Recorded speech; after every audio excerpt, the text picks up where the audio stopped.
Pillar ও ramp বসানোর জটিলতায় আটকে আছে রামপুরা ডেমরা এক্সপ্রেসওয়ে নির্মাণ। সিটি কর্পোরেশনের টালবাহানায় শুরু করা যায়নি কাজ। প্রকল্প পরিচালক জানান, পিলার ও র্যাম্পের জায়গার বিষয়ে যে অনাপত্তিপত্র প্রয়োজন তা মিলছে না। চুক্তির 2 বছরের বেশি কেটে যাওয়ায় চীনের 2 নির্মাতা কোম্পানি ডলারের দাম সমন্বয় চাইছে। কিছু বিষয়ে আপত্তি থাকলেও আলোচনার মাধ্যমে সমস্যার সমাধান সম্ভব বলছেন দক্ষিণ সিটির কর্মকর্তারা।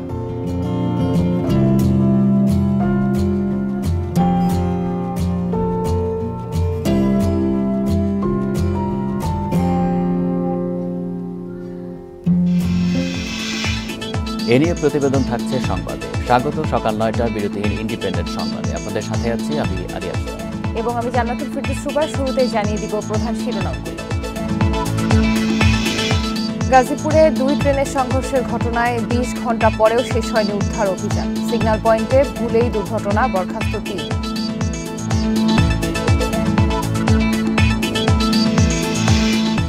বিভিন্ন জেলায় বৃষ্টি হলেও সোমবারের আগে কমছে না তাপমাত্রা। 25 জেলায় তাপপ্রবাহের কারণে বন্ধ মাধ্যমিক স্কুল ও কলেজ।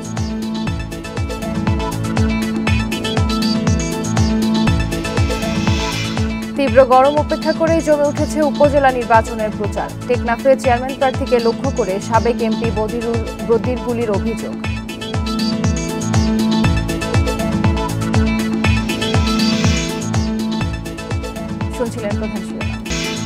শুনছিলেন শিরোনাম, এবার বিস্তারিত। সিটি কর্পোরেশনের টালবাহানায় রামপুরা ডেমরা এলিভেটেড এক্সপ্রেসওয়ের কাজ শুরু হচ্ছে না। প্রকল্প পরিচালক জানান, পিলার ও র্যাম্পের জায়গায় যে অনাপত্তিপত্র প্রয়োজন তা মিলছে না। চুক্তির 2 বছরের বেশি কেটে যাওয়ায় ডলারের দাম সমন্বয় চায় চীনের 2 নির্মাতা কোম্পানি। দক্ষিণ সিটির কর্মকর্তারা জানিয়েছেন, কিছু বিষয়ে তাদের আপত্তি থাকলেও আলোচনায় সমাধান সম্ভব। রাজধানীতে প্রবেশে যাত্রাবাড়ি সড়কের বিকল্প হিসেবে ব্যবহার হয় ডেমরা রামপুরা রুট। দিনে এই রুটে গাড়ি কম থাকলেও রাতে চাপ বাড়ে বাস ট্রাকের। এজন্য এখানে এলিভেটেড এক্সপ্রেসওয়ে নির্মাণে 2022 সালে চীনা 2টি কোম্পানির সঙ্গে চুক্তি করে সরকার।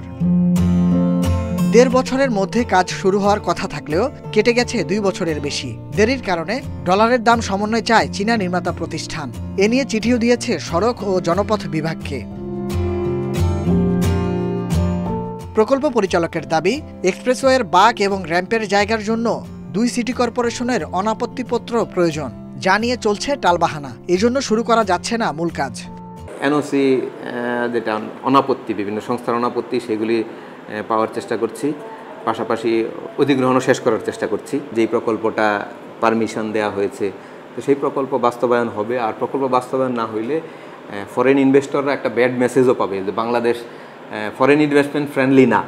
ঢাকা দক্ষিণ সিটি কর্পোরেশন বলছে, প্রকল্পের কিছু ইস্যুতে তাদের আপত্তি রয়েছে, তবে আলোচনায় তা সমাধান সম্ভব। সম্ভাব্যতা যাচাইকালে যদি আরও বেশি পরিমাণে বসা হতো, তখন হয়তো এই জটিলতাগুলো থাকতো না, বা আরও কোনো সমস্যা আছে কিনা সেটা নিয়ে যদি ওনারা আবারও আমাদের সাথে আলাপ আলোচনা করে এবং সেটি বাস্তবতার নিরিখে আমাদের পক্ষে কতটুকু ছাড় দেওয়া যায় সেটি বিবেচনা করে অবশ্যই আমরা তাদের সাথে আলোচনা করতে সবসময় প্রস্তুত। 2026 সালে এই এক্সপ্রেসওয়ে নির্মাণ শেষ হওয়ার কথা। শুরুতে প্রকল্পের ব্যয় ধরা হয় 3,300 কোটি টাকা। ভূমি অধিগ্রহণ সহ বিভিন্ন কাজে এরই মধ্যে সরকারের খরচ হয়েছে 360 কোটি টাকা। Nahid Kamal, independent news, Dhaka. গাজীপুরে জয়দেবপুর স্টেশনে তেলবাহী ওয়াগন ও যাত্রীবাহী কমিউটার ট্রেনের সংঘর্ষের ঘটনায় এখনও শেষ হয়নি উদ্ধার অভিযান। শুক্রবার বিকেলে রিলিফ ট্রেন ঘটনাস্থলে পৌঁছার পর উদ্ধার তৎপরতা শুরু হয়। রাতভর উদ্ধার অভিযানে তেলবাহী ওয়াগনের লাইনচ্যুত 5টি বগির 3টি উদ্ধার করে পাশের স্টেশনে সরিয়ে নেওয়া হয়েছে। এছাড়া যাত্রীবাহী টাঙ্গাইল কমিউটার ট্রেনে গতিগ্রস্ত 4টি বগি রেল লাইনের পাশে ফেলে রাখা হয়েছে। 2টি ইঞ্জিন ও ওয়াগনের 2টি বগি উদ্ধারের কাজ চলছে। এদিকে বিকল্প লাইনে চলছে ঢাকার সঙ্গে উত্তর পশ্চিমাঞ্চলের রেল যোগাযোগ।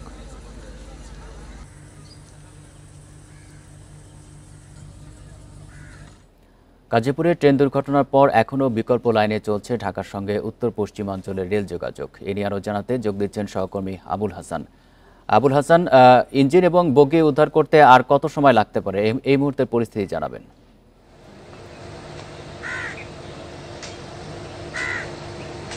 দেখুন, দুর্ঘটনার 22 ঘন্টা পার হলেও এখনো কিন্তু উদ্ধার যে প্রক্রিয়া সেটি পুরোপুরি সম্পূর্ণ হয়নি এবং এখনো দুটি তেলবাহী ওয়াগনের বগি ঘটনাস্থলে রয়েছে। এছাড়া দুটি ইঞ্জিন কিন্তু এখনো সেই লাইনটিতে রয়েছে এবং যারা উদ্ধারকারী দল তারা চেষ্টা করে যাচ্ছেন এই বগিগুলো এবং ইঞ্জিন দুটি সরিয়ে নেওয়ার জন্য। এবং আমরা সেই উদ্ধারকারী দলের সঙ্গে কথা বলছিলাম, তারা যখন কথা বলছিলাম তখন বলছিল যে 1 থেকে 1.5 ঘন্টার ভিতরে এটি তারা সম্পন্ন করতে পারবেন। কিন্তু আমাদের যেটি মনে হচ্ছে কাজের যে গতি দেখতেছি সেই আলোকে বলা যায় যে তারা এই সময়ের মধ্যে হয়তোবা এই উদ্ধার অভিযান সম্পন্ন করতে পারবেন না, আপাত দৃষ্টিতে এটাই মনে হচ্ছে।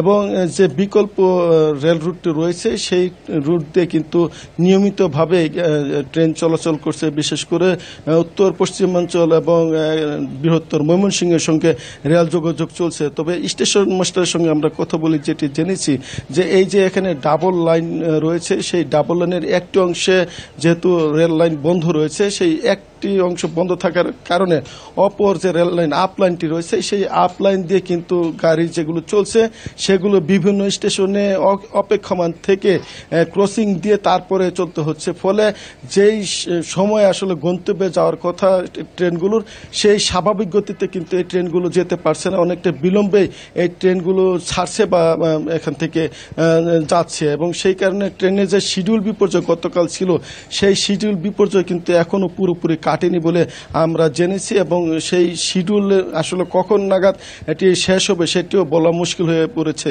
যেহেতু এখনো উদ্ধার অভিযান পুরোপুরি সম্পূর্ণ হয়নি। উদ্ধার অভিযান সম্পূর্ণ হলে এই দুটি লেনে যখন ট্রেন চলাচল শুরু করবে তখন হয়তো শিডিউলের যে বিপর্যয় সেটি অনেকাংশে কাটিয়ে স্বাভাবিক সময়ে নিয়ে আসা যাবে, এরকমটি বলছে রেলওয়ে কর্তৃপক্ষ। এবং আপনি নিশ্চয়ই দেখতে পাচ্ছেন যে এখানে উদ্ধারকারী দল তারা প্রাণপণ চেষ্টা করে যাচ্ছেন বগিগুলো অপসারণ করতে। ইতিমধ্যে 3টি তেলবাহী যে ওয়াগনের বগি সেগুলো ধীরাস্ত্র এবং টঙ্গী স্টেশনে সরিয়ে নেওয়া হয়েছে এবং যে 4টি বগি যাত্রীবাহী ট্রেনের সেই বগিগুলোর পাশেই ফেলে রাখা হয়েছে। রেল কর্তৃপক্ষ আশা করছেন যা দ্রুততম সময়ে তারা এটি এখান থেকে সরিয়ে ফেলতে পারবেন।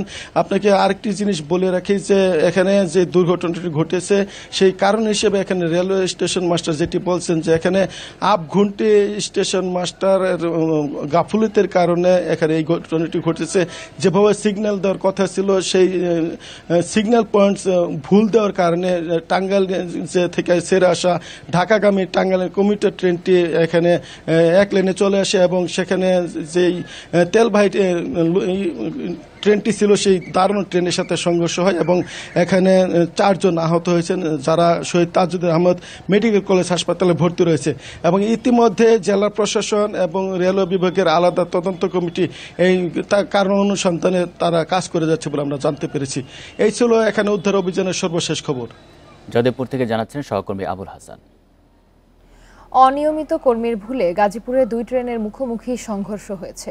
জয়দেবপুরে বিদেশি অর্থায়নে রেল লাইনের কাজ চলমান থাকায় সেখানে চুক্তিতে কাজ করছিলেন একজন মাস্টার ও 2 জন পয়েন্টসম্যান।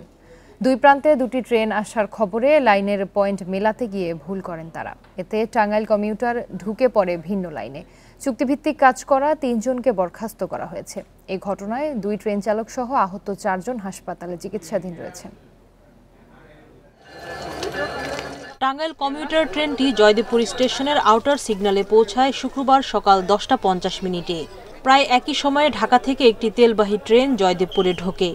আউটার সিগন্যালে তখন কাজ করছিলেন চুক্তিভিত্তিক নিয়োগ পাওয়া একজন মাস্টার এবং 2 জন পয়েন্টসম্যান। এইখানে যারা বসে সবাই প্রকল্পের, আর আমরা স্টেশনে যারা বসি তারা আমরা সরকারি কর্মী।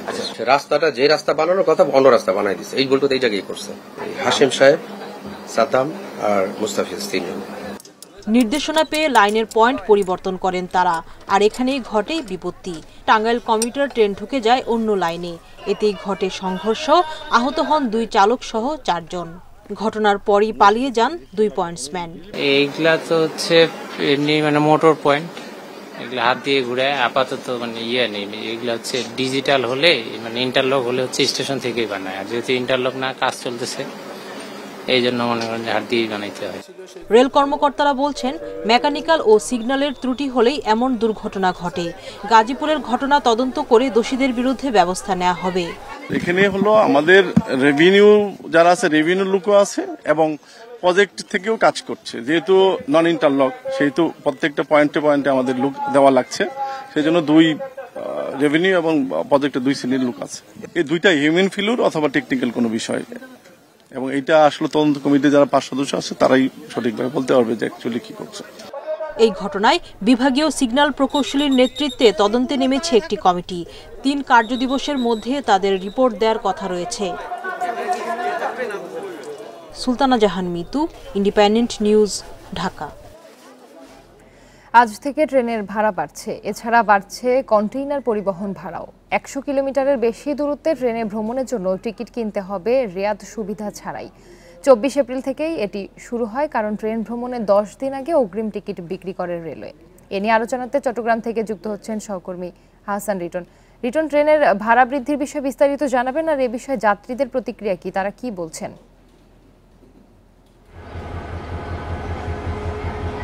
দেখুন, দীর্ঘকাল পরে রেলের যে ভাড়া বেড়েছে এটি নিয়ে আসলে আমরা মিশ্র প্রতিক্রিয়া পেয়েছি। গতকালকে আমরা চট্টগ্রামের এই যে রেল স্টেশন আমরা যেখানটায় আছি সেখানে আমরা এসেছিলাম, এবং আজকেও সকালে আমরা বেশ আগেভাগে এখানে এসেছি, এবং এখানে যারা যাত্রীরা যেটি বলছে যে হঠাৎ করে যে এই রেলের টিকিটের যে দাম বাড়ানো হয়েছে সেটি আসলে তাদের জন্য বেশ একটি বোঝা মনে হচ্ছে। কারণ হচ্ছে আপনি জানেন যখন প্রতিটি নিত্যপণ্য জিনিসের দাম ঊর্ধ্বগতি, এই অবস্থায় হঠাৎ করে দাম বাড়ানো সেটি তাদের কাছে একটি বোঝার হিসেবে ঠেকছে। তারা যেটি বলছে সেটি হচ্ছে যদি সরকার তাদের লোকসান পোষানোর জন্য যদি টিকিটের দাম বাড়িয়ে থাকে সেটিতে তারা শেষ পর্যন্ত তাদের মেনে নেওয়া ছাড়া কোনো গত্যন্তর নেই। কিন্তু তারা যেটি বলছে সেটি হচ্ছে রেলে দীর্ঘকাল ধরে আসলে রেলের যে সেবা বাড়তির কথা ছিল সেটি আসলে নেই। ফলত তারা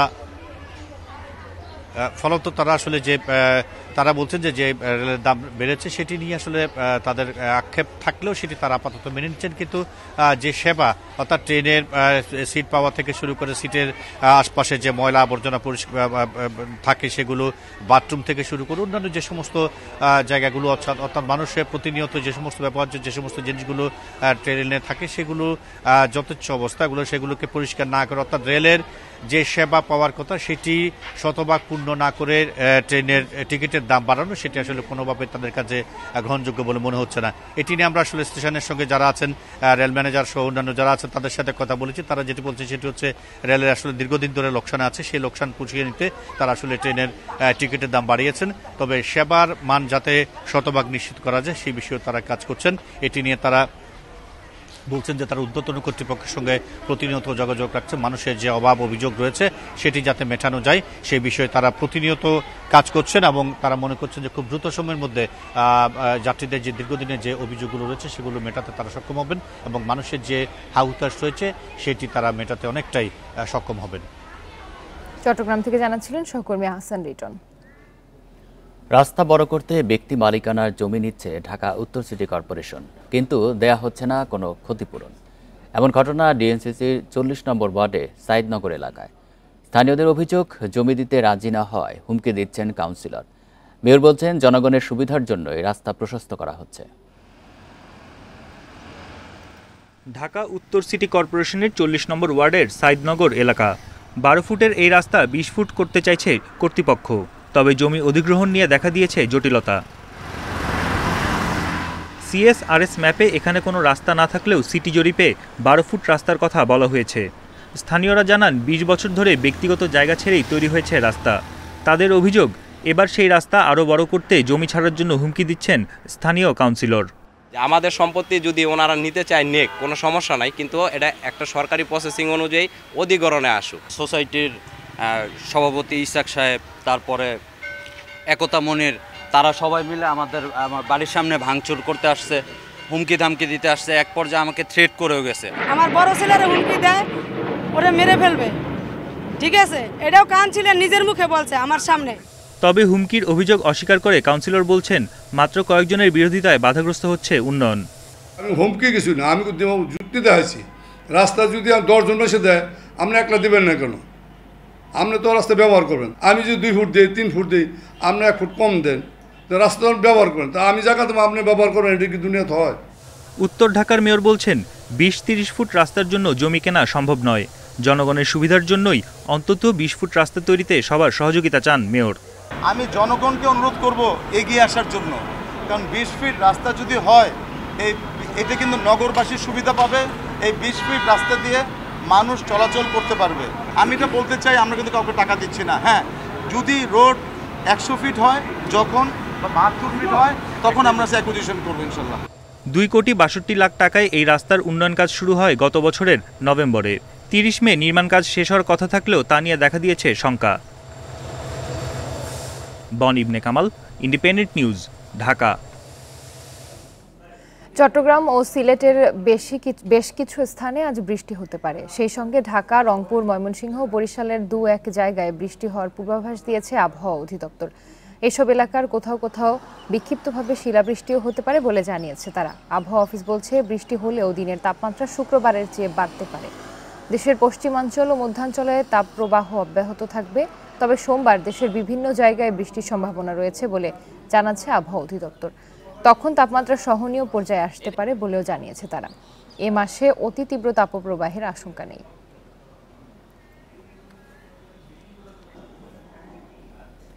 তাপপ্রবাহের কারণে ২৫ জেলার মাধ্যমিক স্কুল, কলেজ, মাদ্রাসা সহ কারিগরি শিক্ষা প্রতিষ্ঠান আজ বন্ধ রাখার সিদ্ধান্ত নেওয়া হয়েছে। শিক্ষা মন্ত্রণালয় সংবাদ বিজ্ঞপ্তিতে জানিয়েছে, আবহাওয়া অধিদপ্তরের পূর্বাভাসের ভিত্তিতে এই সিদ্ধান্ত নেওয়া হয়েছে। ফলে খুলনা ও রাজশাহী বিভাগের সকল জেলা এবং ঢাকা, টাঙ্গাইল, চাঁদপুর, রংপুর, কুড়িগ্রাম, নীলফামারী ও দিনাজপুর জেলার সব মাধ্যমিক স্কুল, কলেজ, মাদ্রাসা ও কারিগরি শিক্ষা প্রতিষ্ঠান শনিবার বন্ধ থাকবে। এর আগে ঈদ ও নববর্ষের ছুটির পর গত ২১ এপ্রিল শিক্ষা প্রতিষ্ঠান খোলার কথা থাকলেও তাপপ্রবাহের কারণে তা এক সপ্তাহ পিছিয়ে ২৮ এপ্রিল খোলা হয়। তবে গরমের তীব্রতার কারণে ২৯ এপ্রিল থেকে ২ মে পর্যন্ত বন্ধ থাকে দেশের বিভিন্ন জেলার শিক্ষা প্রতিষ্ঠান। কেউ খোলা আকাশের নিচে, কেউ গাছতলা বা বারান্দায়। রাতে এভাবেই রাজধানীর শিশু হাসপাতালের সামনে ঘুমায় ২০০-র বেশি মানুষ। তাদের কারো সন্তান বা স্বজন ভর্তি রয়েছে এই হাসপাতালে। ভ্যাপসা গরম, মশার উৎপাত সহ্য করে রাত কাটাতে বাধ্য হচ্ছে তারা। সারি সারি মশারি টানানো, ভেতরে ঘুমাচ্ছেন এক বা একাধিক ব্যক্তি। মনে হতে পারে কোনো আশ্রয় কেন্দ্র। রাজধানীর শিশু হাসপাতালের সামনে রাতের চিত্র এটি। দিনে যেখানে গাড়ি পার্ক করা হয়, রাতেই তা ঘুমানোর জায়গা। হাসপাতালে ভর্তি শিশুর অনেক স্বজন ঘুমান এখানে। এখানে যদি আমরা আজকে রাতটা একটা মশারি টাঙে থাকি, আমাদের ২০০ টাকা সেভ হলে সেটা হয়তো আমার বাচ্চার যে কোনো একটা কাজে বা মেডিসিন কিনতেও উপকার হবে। যার কারণে আমরা যারা এখানে আসি, তারা আমরা হোটেল বা কোনো বাসা বাড়ি আমরা চিন্তা না করে আমরা অসহায়ের মতো এখানে থাকি আমাদের বাচ্চার জন্য। ওষুধ আনতে হয়, এটা আনতে হয়, আনার জন্য দৌড়াদৌড়ি করতে হয়। আমার যদি এটা থাকার ব্যবস্থা করে দেয়। হাসপাতালে ঢোকার মুখে বিছানা, কংক্রিটের উপর নানা কৌশলে টানানো হয়েছে মশারি, জামা কাপড়, ব্যাগ বস্তা হয়েছে বালিশ। কেউ গোসল করতে পারে না, কেউ বাথরুমে যেতে পারে না কোনো ধরনের। এদিকে একটা ভাঙ্গা বাথরুম আছে, ওইটাতে লাইন সকালে ১০০-২০০-র উপরে লাইন ধরে। উপরেও যে বেড খালি আছে আছে, আমাদেরকে ওই সব জায়গা তো যদি সেট করে দেয় যে এখানে আপনারা শুয়ে থাকেন, তাও আমাকে একটু নিরাপত্তা হইতো। মশারি টানাই আছে যারা, তারা তো আছে। আর বাইরে যারা আছে এক জায়গায় বসে থাকতে পারে না, হাঁটা লাগে, দৌড়ে হাঁটা লাগে, মানে করেন পা ফুলেই ফেলাইতেছে কামড়াইয়া। শিশু হাসপাতালে ভর্তি রোগীদের বেশিরভাগই ঢাকার বাইরে থেকে আসা, তাই সন্তানের সুস্থতায় এই কষ্ট মানতে হচ্ছে অভিভাবকদের। আমি ওদের জন্য একটা শেড বানিয়ে দিছি। সেটা ওই যে আপনি জানেন মসজিদের পাশে একটা লম্বা শেড আছে, সেটা সুন্দর ভেন্টিলেশন আছে, ওখানে দুই পাশটা খোলা। ডরমেটরি তো আমাদের এখানে স্পেসই তো নাই, ডরমেটরি কোত্থেকে করব। শিশু হাসপাতালের শয্যা ৬৮১। সুষ্ঠু ব্যবস্থাপনার জন্য রাতে ওয়ার্ডে শিশুর সঙ্গে কেবল মা থাকতে পারেন। Hasan Misbah, independent news, Dhaka. কমতে শুরু করেছে সিলেট সুনামগঞ্জের নদ নদীর পানি। শুধু সুরমার পানি কানাইঘাট পয়েন্টে বিপদসীমার ১৩ সেন্টিমিটার ওপর দিয়ে প্রবাহিত হচ্ছে। আগামী ৪৮ ঘন্টায় সুরমা, কুশিয়ারা, জাদুকাটার পানি স্থিতিশীল থাকবে। উজানের চেরাপুঞ্জি ও শিলচরে ভারী বৃষ্টি কমেছে, তাই উজানের ঢল এলেও হাওরে এবার তীব্র বন্যার আশঙ্কা কম। উজানের ঢল তীব্র হবে এমন খবর শুনে সুনামগঞ্জের হাওরে শুরু হয় ধান কাটার ব্যস্ততা। হাতে সময় কম, তাই মাঠের ধান ঘরে তুলতে দম ফেলার সময় নেই। 1 মে থেকে ভারতের চেরাপুঞ্জিতে ভারী বৃষ্টি হয়, তবে 2 মে রাত থেকে চেরাপুঞ্জি, শিলচর, আইজল, কৈলাসহরে বৃষ্টি কমেছে, যা 4 মে থেকে আরও কমে আসবে। তাই আগামী 48 ঘণ্টায় ভাটিতে বড় বন্যার কোনো সম্ভাবনা নেই। আগামী 48 ঘন্টা পর্যন্ত সিলেট, সুনামগঞ্জ, এছাড়াও নেত্রকোনা, হবিগঞ্জ, মৌলভীবাজার এসব জায়গায় পানির সমতল স্থিতিশীল থাকছে এবং কিছু কিছু জায়গায় হ্রাস পাওয়ার সম্ভাবনা রয়েছে। 48 ঘন্টা আমরা আকস্মিক বন্যার ঝুঁকি দেখতে পাচ্ছি না। বন্যা পূর্বাভাস ও সতর্কীকরণ কেন্দ্রের তথ্য বলছে 46টি পয়েন্টের মধ্যে 30 পয়েন্টে পানি বাড়ছে। সিলেটের সুরমা, কুশিয়ারা নদীর পানি কমতে শুরু করেছে, তবে সুনামগঞ্জের ছাতক, দেরাই, মারকুলি পয়েন্টে সুরমার পানি বাড়ছে। আর জাদুকাটা, সোমেশ্বরী, কংস নদীর পানি বাড়লেও তীব্র বন্যার আশঙ্কা নেই। অভ্যন্তরীণ বৃষ্টিটা আছে সেটা আসলে আমাদের বন্যার জন্য অতটুকু দায়ী না, যতটুকু উজানের পানি আমাদের জন্য বেশি দায়ী হয়ে থাকে। আজকে 3 এবং আগামী 4 এই 2 দিন পর্যন্ত আমরা মোটামুটি দেখতে পাচ্ছি বৃষ্টিপাতের প্রবণতাটা কম। 5 এবং 6 তারিখে থেকে বৃষ্টিপাতের প্রবণতাটা রয়েছে, সেটা আমরা পর্যবেক্ষণে রেখেছি। বন্যা পূর্বাভাস ও সতর্কীকরণ কেন্দ্রের পূর্বাভাস বলছে আসামের শিলচরে ভারী বৃষ্টি কমে যাওয়ায় তিস্তা অববাহিকা এখনও স্বাভাবিক রয়েছে। Shahriar Anirban, independent news, Dhaka. কক্সবাজারের টেকনাফ উপজেলা পরিষদের চেয়ারম্যান প্রার্থী নুরুল আলমকে লক্ষ্য করে গুলিবর্ষণের অভিযোগ উঠেছে সাবেক সংসদ সদস্য আব্দুর রহমান বদির বিরুদ্ধে। বৃহস্পতিবার রাতে উপজেলার হোয়াইকং ইউনিয়নের কম্বোনিয়া এলাকায় গুলিবর্ষণের ঘটনা ঘটে। এই ঘটনায় ওই রাতেই টেকনাফ থানায় লিখিত অভিযোগ দেন নুরুল আলম। পরে সংবাদ সম্মেলনে অভিযোগ করেন, নির্বাচনী প্রচার চালানোর সময় সাবেক সংসদ সদস্য বদি স্ত্রীর গাড়িতে এসে তাকে লক্ষ্য করে 2 রাউন্ড গুলি করেন। এ সময় বদির সঙ্গে ছিলেন অপর চেয়ারম্যান প্রার্থী জাফর আলম। পরে নুরুল আলম জরুরি সেবা নম্বর 999-এ ফোন দিয়ে বিষয়টি অবহিত করেন। সাবেক এমপি আব্দুর রহমান বদি অপর চেয়ারম্যান প্রার্থী জাফর আলম ঘটনাস্থলে এসে আমাকে লক্ষ্য করে পরপর 2 রাউন্ড গুলিবর্ষণ করে। কয়েকজন মোটরসাইকেল এবং লোকবল নিয়ে সেখানে তারা বলা বলি করছে আমি নাকি আলম সাহেবকে গুলি করেছি। আমার প্রশ্ন হলো, সেখানে তো গুলি করার মতন কোনো ঘটনা নাই। ভোটের দিন এগিয়ে আসার সঙ্গে জোরালো হচ্ছে প্রথম ধাপের উপজেলা নির্বাচনের প্রচার। প্রচণ্ড গরম উপেক্ষা করেই প্রার্থীরা ছুটছেন ভোটারদের কাছে। বৈরী আবহাওয়ার মধ্যেও প্রচারের লড়াইয়ে পিছিয়ে থাকতে রাজি নন কেউ। একদিকে চলছে তাপপ্রবাহ, অন্যদিকে বোরো ধান কাটার মৌসুম, তাই হাটবাজার, চায়ের আড্ডায় স্বাভাবিক সময়ের তুলনায় লোক কম।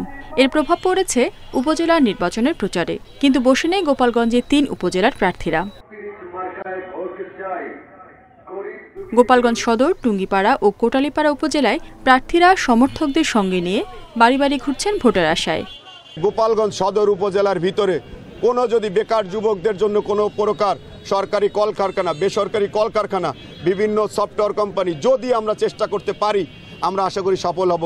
সর্বপ্রথম আমার কাজ হবে আমার এই টুঙ্গিপাড়া উপজেলায় কমসে কম 3000 বেকার ছেলে, বেকার যুবক যুবতী মেয়েরা আছে, আমি তাদের কর্মসংস্থান ব্যবস্থা করব।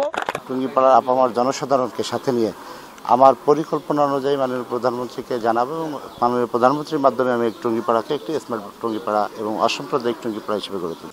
উপজেলা নির্বাচনের আমেজ স্পষ্ট মেহেরপুর সদর ও মুজিবনগরে।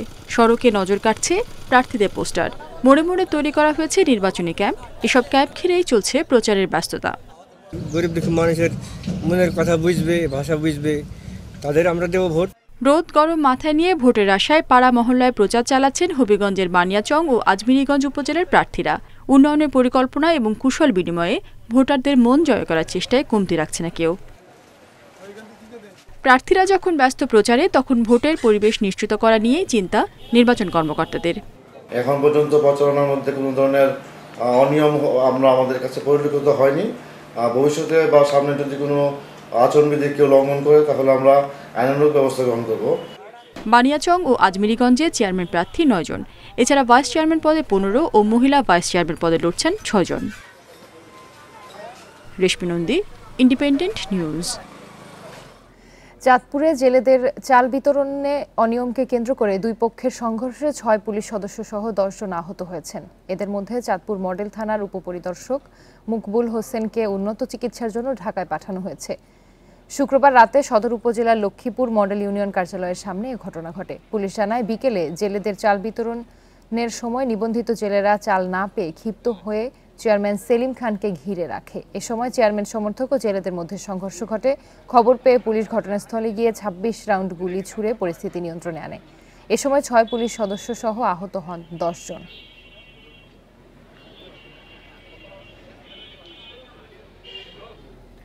তিউনিসিয়া উপকূলে প্রাণ হারানো ৮ জনকে গোপালগঞ্জ ও মাদারীপুরে গ্রামের বাড়িতে দাফন করা হয়েছে। শুক্রবার বিকেলে মরদেহগুলো স্বজনদের কাছে হস্তান্তর করা হয়। পুলিশ জানিয়েছে, তিউনিসিয়ায় ময়নাতদন্ত হয়ে যাওয়ায় ঢাকায় একই প্রক্রিয়ার পুনরাবৃত্তি হয়নি। প্রিয়জনের নিথর দেহের জন্য অপেক্ষা করেছেন দীর্ঘ ২.৫ মাস। বৃহস্পতিবার মরদেহ দেশে ফিরলেও তা বুঝে পাননি স্বজনরা। শুক্রবার অনেকটা নির্লিপ্তভাবে গ্রহণ করেন তিউনিসিয়া উপকূলে নৌকাডুবিতে মারা যাওয়া ৮ জনের মরদেহ। বিকেলে ঢাকা জেলার নির্বাহী ম্যাজিস্ট্রেট সায়েম ইমরান ও ঢাকা মেডিকেল কলেজের ফরেনসিক বিভাগের প্রভাষক ডাক্তার ফাহমিদা হকের উপস্থিতিতে মরদেহ হস্তান্তর কার্যক্রম চলে, যাদের ৩ জনের বাড়ি গোপালগঞ্জ, বাকিদের মাদারীপুরে। সবার দুর্গতি আমার, আমি একা চাইলে কি কোনো কিছু হবে? গভর্নমেন্টের উচিত এই দালাল চক্রগুলা ভালোভাবে খোঁজ খবর নিয়ে ওদেরকে শাস্তির আওতায় আনা। মরদেহগুলো তিউনিসিয়াতেই ময়নাতদন্ত হয়েছিল। সেসব প্রতিবেদন যাচাই বাছাই করে একই প্রক্রিয়ার পুনরাবৃত্তি করা হয়নি ঢাকা মেডিকেলে। যে রিপোর্টটা আসছে দেশের বাইরে থেকে, এটা যে ডেড বডি তিউনিসিয়া, লিবিয়া, ভূমধ্য সাগরেই তোরা মারা গেছে, ওইখানে স্থানীয় ডাক্তাররা যে রিপোর্টটা দিয়েছে সেটা এই ডাক্তার সাহেব শরীরে বিশ্লেষণ করছে। এদিকে শুক্রবার সন্ধ্যার পরই মাদারীপুর ও গোপালগঞ্জে পৃথকভাবে ৮ জনের দাফন সম্পন্ন হয়। এ সময় কান্নায় ভেঙে পড়েন স্বজনরা। জাহিদুল ইসলাম, ইন্ডিপেন্ডেন্ট নিউজ, ঢাকা। মুন্সিগঞ্জে পুকুরে ডুবে 2 ভাই বোনের মৃত্যু হয়েছে। শুক্রবার সন্ধ্যায় মহাকালী ইউনিয়নের কেওয়ার ঢালিবাড়ি এলাকায় এ দুর্ঘটনা ঘটে। স্বজনেরা জানায়, বিকেলে বাড়ির পাশে খেলতে বের হয় 2 শিশু। সন্ধ্যায় বাড়ি ফিরে না আসায় পরিবারের লোকজন খোঁজাখুঁজি শুরু করে। কোথাও খুঁজে না পেয়ে বাড়ির পাশের ঢালিবাড়ি সরকারি প্রাথমিক বিদ্যালয়ের পুকুরে সন্ধানের চেষ্টা করে স্থানীয়রা। পরে সেখান থেকে 2 ভাই বোনের মরদেহ উদ্ধার করা হয়।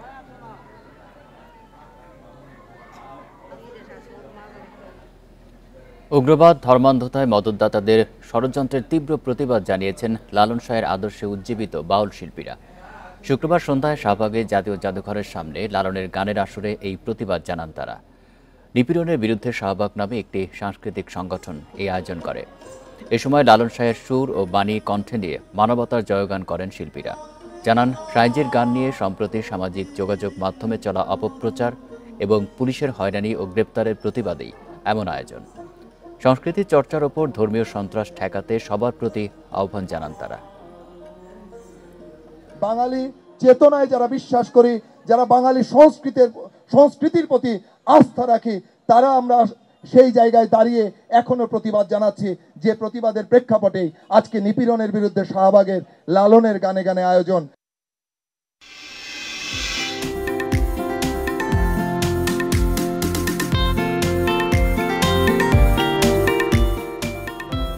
উপকূলীয় জেলা পটুয়াখালীর কলাপাড়ার বিভিন্ন গ্রামে বাড়ছে সূর্যমুখীর চাষ। এবার ১,৯৫০ হেক্টর জমিতে সূর্যমুখীর আবাদ হয়েছে, যা থেকে প্রায় ৪১ কোটি টাকার ভোজ্য তেল উৎপাদন হবে বলে আশা করছে।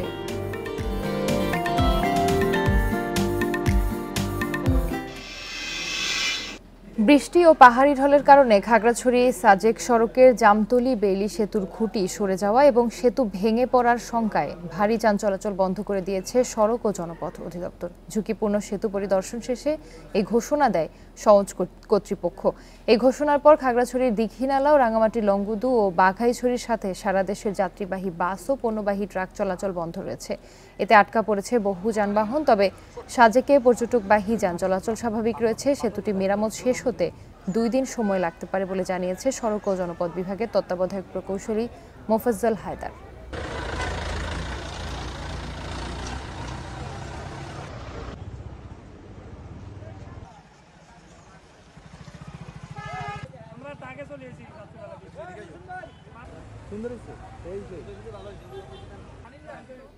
বরাদ্দ না থাকায় চাঁদপুরে ডাকাতিয়া নদীর ওপর এমএ অদূত সেতুর একাংশের কাজ বন্ধ। সেতুতে ঝুঁকি নিয়ে মই বেয়ে উঠে যাতায়াত করছেন 2 পাড়ের মানুষ। বরাদ্দ পেলে জুনের মধ্যে কাজ শেষ করার আশ্বাস এনজিইডির। 2017 সালের 11 ফেব্রুয়ারি ডাকাতিয়া নদীতে 274 মিটার দৈর্ঘ্যের ভাষাবীর MA ওয়াদুদ সেতুর ভিত্তিপ্রস্তর স্থাপন করা হয়, যা শেষ হওয়ার কথা ছিল 2021-এর ডিসেম্বরে। যথাসময়ে শেষ করতে না পারায় আরও 2 বার কাজের মেয়াদ বাড়ানো হয়, তবুও শেষ হয়নি কাজ। তার উপরে বর্তমানে নির্মাণ কাজ বন্ধ, কবে শুরু হবে তা অনিশ্চিত। এত টাকা ব্যয় করে এই কাজটি, এই সেতুর কাজ বাস্তবায়ন না করায় মানুষ এখন খুব দুর্ভোগে আছে। নির্মাণ কাজ আটকে থাকায় এরই মাঝে ঝুঁকি নিয়ে 2 পারের মানুষ সেতুটি ব্যবহার শুরু করেছেন। তাদের দাবি সেতুটি দ্রুত নির্মাণ করা হোক। মই ভাই উঠতে আমাদের অনেক কষ্ট হয়, আমরা চলাফেরা করতে পারি না, বাচ্চাদেরকে নিয়ে নামতেও পারি না, উঠতেও পারি না। আজকে দীর্ঘদিন যাবত এই ব্রিজটা এইভাবে পড়ে রয়েছে, পড়ে থাকার কারণে মানুষ মই দিয়ে উঠতে নামতে হয়। যে মই দিয়ে উঠে নামা করে, মইটা যদি কোনো কারণবশত ছিটকে মানুষ পড়ে তাহলে মৃত্যু পর্যন্ত হতে পারে। কাজ নিয়ে ঠিকাদাররা কোনো কথা বলেননি, আর ক্যামেরায় কথা না বললেও এলজিডি নির্বাহী প্রকৌশলী আহসান কবির জানান, বরাদ্দের অভাবে কাজ বন্ধ রাখা হয়েছে। 2 ধাপে সেতু নির্মাণে ব্যয় ধরা হয়েছে 65 কোটি টাকা। Independent news. 71-এ হারিয়ে যাওয়া মাকে ফিরে পেলেন 2 মেয়ে। মুক্তিযুদ্ধের সময় ভারতের শরণার্থী শিবিরে আশ্রয় নিতে গিয়ে বিচ্ছিন্ন হয় পুরো পরিবার। এক ট্রাক চালকের কাছে আশ্রয় পান সেলিমা ও তাসলিমা। যুদ্ধের পর বাবাকে ফিরে পেলেও মাকে পাননি, কিন্তু হাল ছাড়েনি 2 মেয়ে। ছোটবেলার ছবি পোস্ট করতে থাকেন ফেসবুকে। কয়েক বছরের চেষ্টায় পাকিস্তানে খোঁজ মেলে মায়ের। শুক্রবার রাতে শাহজালাল বিমানবন্দরে নামেন মা চমনারা বেগম। 54 বছর পর মাকে কাছে পেয়ে বাকরুদ্ধ তারা। এই দেখা 54 বছর পর মায়ের কাছ থেকে হারিয়ে যাওয়ার পর আবার তাকে ফিরে পাওয়ার উচ্ছ্বাস। 71-এর মুক্তিযুদ্ধের সময় 2 মেয়ে উম্মে সেলিমা, তাসলিমা তাদের বাবা মায়ের সঙ্গে পাড়ি জমান ভারতের শরণার্থী শিবিরে। সেখান থেকে বিচ্ছিন্ন হয়ে যায় পুরো পরিবার। পরে এক ট্রাক চালক দেশে ফিরিয়ে এনে লালন পালন করেন তাদের। স্বাধীনতার পর তারা বাবাকে খুঁজে পেলেও মাকে পাননি। মায়ের খোঁজে কয়েক বছর ধরে ছোটবেলার কিছু ছবি ফেসবুকে পোস্ট দেন তারা। দেশের পাশাপাশি পাকিস্তানের বিভিন্ন গ্রুপেও ছবিগুলো পোস্ট হয়। এসব ছবি নজরে আসে পাকিস্তানের সংবাদ মাধ্যমের। তাদের কল্যাণে 2022 সালে খোঁজ মেলে হারানো মা চমনারা বেগমের। সব জটিলতা পেরিয়ে শুক্রবার রাতে সন্তানদের কাছে ফেরেন হারিয়ে যাওয়া মা। 14-15 সাল থেকে আমি তাকে খোঁজা শুরু করি, 22-এ এসে তাকে সন্তান পাই। আজকে প্রথম ফেস টু ফেস মা মেয়ের সাক্ষাৎ হলো। হ্যাঁ, এর মধ্যে তারা ভিডিওতে দেখা সাক্ষাৎ করেছে, ছোটোবেলার ছবিগুলো ছিল সেই ছবিগুলো আদান প্রদান করেছে। তাদের কিছু স্মৃতি মনে ছিল আমার নানি শাশুড়ির, যে তার ননদের নাম। 54 বছর পর মাকে পেয়ে খুশিতে আত্মহারা পরিবার। ভাষার সমস্যা থাকলেও ঠিকই বুঝে নিচ্ছেন ভালোবাসার ভাষা। তো 4 বছর বয়স, অতটা মনে নাই, খালি শুধুমাত্র স্মৃতি যে আমি একটা জায়গায় আর কি ছিলাম, সেখান থেকে আমাদের ছাড়া হয়ে গেছে, গাড়িতে ছিল চিনে, হ্যাঁ, তারপরে ওখান থেকে আর কি আমরা আলাদা হয়ে গেলাম। হ্যাঁ, ভালো লাগছে না এটা? হ্যাঁ, আচ্ছা লাগে না, দেখি যে চিন্তা করতে। হ্যাঁ, চাকরির সুবাদে পাকিস্তানে আসা যাওয়া হতো সেলিমা ও তাসলিমার বাবা দিনাজপুরের বাসিন্দা মুসলিম উদ্দিনের। সেই সময় বিয়ে করেন পাকিস্তানের বাসিন্দা চমনারা বেগমকে। পরিবার থেকে বিচ্ছিন্ন হয়ে পাকিস্তানে চলে যান চমনারা বেগম। Mohammad Omar Faruk, independent news, Dhaka. দেশে জ্বালানি পণ্যের বিপণন ব্যবস্থাকে আধুনিকায়ন করছে ইস্টার্ন রিফাইনারি। এর জন্য বসানো হয়েছে স্বয়ংক্রিয় মিটার। এতে করে অপরিশোধিত তেল পরিশোধনে থাকবে না কোনো সিস্টেম লস। এদিকে বিদ্যুৎ ও জ্বালানি প্রতিমন্ত্রী জানান, দেশের সব ডিপোকে অটোমেশনের আওতায় আনা হবে। দেশের একমাত্র জ্বালানি তেল পরিশোধনাগার চট্টগ্রামের ইস্টার্ন রিফাইনারি ইআরএল। প্রতিষ্ঠানটি পেট্রোল, ডিজেল, অকটেন, এলপিজি সহ 13 ধরনের পণ্য উৎপাদন করে। প্রতিষ্ঠার 58 বছর পরও ইআরএল-এ উৎপাদিত জ্বালানি পরিমাপ করে বিপণন করা হয় ম্যানুয়ালি গেজিং পদ্ধতিতে। এতে করে বেশ সিস্টেম লস হয়। পুরো প্রক্রিয়া শেষ হতে সময় লাগে 3 দিন। এ সমস্যা উত্তরণে জ্বালানি পরিবহনের পাইপলাইনে বিশ্বমানের স্বয়ংক্রিয় কাস্টডি ট্রান্সফার ফ্লো মিটার স্থাপন করেছে ইআরএল। অটোমেটিক এই সিস্টেমের মাধ্যমে গ্যাস লিকেজ এবং উচ্চচাপ প্রতিরোধে আছে জরুরি শাটডাউন সিস্টেম। এখানে কোনো হিউম্যান ইন্টারফেয়ার নেই, সরাসরি আমার কন্ট্রোল রুম থেকে everything tank to tank transfer হবে এবং টোটাল সিস্টেমে কত প্রোডাক্ট গেল না গেল সব কিছু আপনার একটা রিপোর্ট জেনারেশন হয়ে যাবে এবং এই রিলেটেড যত ইনস্ট্রুমেন্ট আছে বাল্ব থেকে শুরু করে, আগে ছিল ম্যানুয়াল বাল্ব, এগুলো সব অটোমেটেড বাল্ব হয়ে গেছে, এক ক্লিকেই আমাদের সব কিছু অপারেশনগুলো হয়ে যাবে। এদিকে টার্মিনালের সাথে দেশের ৩৯টি ডিপোর জ্বালানি পণ্য বিপণন পরিবহন প্রক্রিয়া অটোমেশন করার কথা জানান বিদ্যুৎ ও জ্বালানি প্রতিমন্ত্রী। বলেন এই প্রক্রিয়া শেষ হতে ৩ বছর সময় লাগবে। অটোমেটেড প্রাইসিং থেকে আরম্ভ করে এবং পরিচালনা সবই আমরা পেপারলেস, হিউম্যানলেস, অর্থাৎ ম্যানুয়ালি আর কিচ্ছু হবে না। জাহাজ থেকে অটোমেটেড তেল মেজারমেন্ট হবে, মেজারমেন্ট হয়ে পাইপলাইনের মাধ্যমে চলে যাবে আমাদের ট্যাঙ্কে। আগামী জুনে শেষ হচ্ছে ইআরএল এর আধুনিকায়নের প্রাথমিক কাজ। এতে বছরে সাশ্রয় হবে ২০ কোটি টাকা। একরামুল ইসলাম, ইস্টার্ন রিফাইনারি, পতেঙ্গা, চট্টগ্রাম। জাদুঘরের মতো বাঙালির বর্ণপরিচয়ের ইতিহাস গ্যালারি জুড়ে খটখট শব্দে চলছে লেটার প্রেস। কৌতূহলী চোখে দেখছে ছেলে বুড়ো সবাই। অলিয়স প্রসেসে সব্যসাচী হাজরার প্রাইম টু প্রেস প্রদর্শনীর উদ্বোধন ঘিরে এই নান্দনিক আয়োজন। একই সঙ্গে শিল্পীর নতুন বই বর্ণমালা বাংলা বর্ণপরিচয় সংকলনের মোড়ক উন্মোচন করেন বিশিষ্টজনেরা। প্রায় বিলুপ্ত লেটার প্রেসটি এখনও সচল। মেশিনে কাগজ দেওয়ার পর ছাপায় ফুটে উঠছে লেখা বা ছবি। Letter press printer Halim Hossain নীলক্ষেতে এই মেশিনে এখনও নিয়মিত কাজ করেন। হাতে চালানো এমন যন্ত্রেই ছাপা হয়েছিল বাঙালির বর্ণপরিচয়ের বইগুলি। ১০০ বছরের বাংলা বর্ণমালার বই লক্ষ্য করলে দেখা যাবে সেখানেও অক্ষর বিন্যাস ও রূপে বিবর্তন হয়েছে। ১৮৪৯ থেকে ১৯৪৮ পর্যন্ত নির্বাচিত এমন ৮টি বই নিয়ে শিল্পী ও গবেষক সব্যসাচী হাজরা লিখেছেন বর্ণমালা বাংলা বর্ণপরিচয় সংকলন গ্রন্থটি। বইয়ের উদ্বোধন উপলক্ষে প্রদর্শনীতে লেটারিং, সম্পাদনা ও মুদ্রণ কৌশলের বিবর্তনও তুলে ধরেছেন তিনি। প্রদর্শনীতে সেকালের মুদ্রণ শিল্পের নিদর্শন, নকশা ও ছবির মাধ্যমে উপস্থাপন করা হয়েছে বাংলা বর্ণমালার শৈল্পিক যাত্রা। বাংলা প্রাইমারের ৮টা সংগ্রহ আছে, ৮টা বইয়ের, সেটি শিশু শিক্ষা থেকে শুরু করে একেবারে সত্যজিতের হাতেখড়ি পর্যন্ত। আর আমরা যেটা চেষ্টা করেছিলাম বইগুলো ঠিক আদিতে যেভাবে ছাপা হয়েছিল ওই একই অনুরূপভাবে কোনো ধরনের গাঠনিক পরিবর্তন না করে বইটি ছাপার জন্য, সেটা আমরা অনেকাংশে পেয়েছি। আমাদের যে মুদ্রণ ব্যবস্থা একসময় এত উন্নত ছিল, এখনকার অফসেট প্রেস যে জিনিসটাকে খুব সহজ করে দিছে, কিন্তু নান্দনিকতা আমরা অনেকটাই হারাইছি। প্রদর্শনী শুরুর আগে গ্রন্থটির মোড়ক উন্মোচন করেন বিশিষ্টজনেরা। উপস্থিত ছিলেন বাংলাদেশে নিযুক্ত ফ্রান্সের রাষ্ট্রদূত মারি মাজদুপুই। মদনমোহন তর্কালঙ্কারের যে শিশু শিক্ষা, যেটা সেই 1849 সালে বেরিয়েছিল, আর তারপর থেকে 1948 যেটা বিমলচন্দ্র ঘোষের যে হাতেখড়ি, সেখানে প্রতিটা বইয়ের এই অক্ষর বিন্যাসের মধ্যে একটা পার্থক্য, অক্ষরের রূপের একটা পার্থক্য ঘটে গেছে আর কি। এবং এটা একটা বিবর্তন, মানব জাতির যেমন ইতিহাসে বিবর্তনের ব্যাপার আছে, আমাদের বর্ণ ব্যাপারটা একটা বিবর্তন আছে। ধানমন্ডির অলিয়ন্স প্রসেসে প্রদর্শনী চলবে 18 মে পর্যন্ত। রোববার বাদে প্রতিদিন বিকেল ৩টা থেকে রাত ৯টা পর্যন্ত উন্মুক্ত থাকবে এই প্রদর্শনী। অনিমেষ কর, ইন্ডিপেন্ডেন্ট নিউজ, ঢাকা। এই ছিল এখনকার সংবাদে। ইন্ডিপেন্ডেন্ট টেলিভিশনের সব খবরের আরো বিস্তারিত জানতে চোখ রাখুন ফেসবুক, এক্স এবং ইউটিউবে। ধন্যবাদ সবাইকে।